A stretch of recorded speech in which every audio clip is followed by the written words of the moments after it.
This is a harvest veggie pot pie from Pamela Anderson's cookbook called I Love You.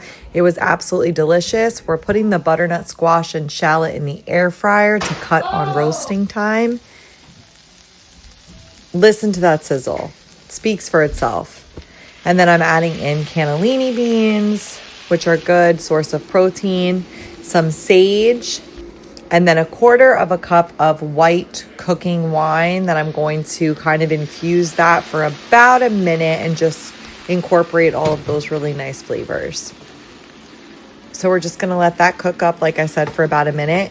The difference in this recipe is I made one large pot pie as opposed to her individual pot pies. And I also just bought store brand pie crust, just to make it a little bit easier on myself. But next time I do want to try actually making the homemade pie crust, because I think that would just make it taste even better. With the store-bought, I will say it didn't take as long to bake in the oven. So I'm just putting everything in my pie pan and I'm giving it a nice mix.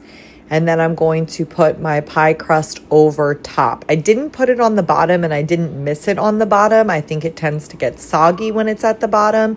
This was absolutely perfect. Poked those little holes and now I'm making my gravy.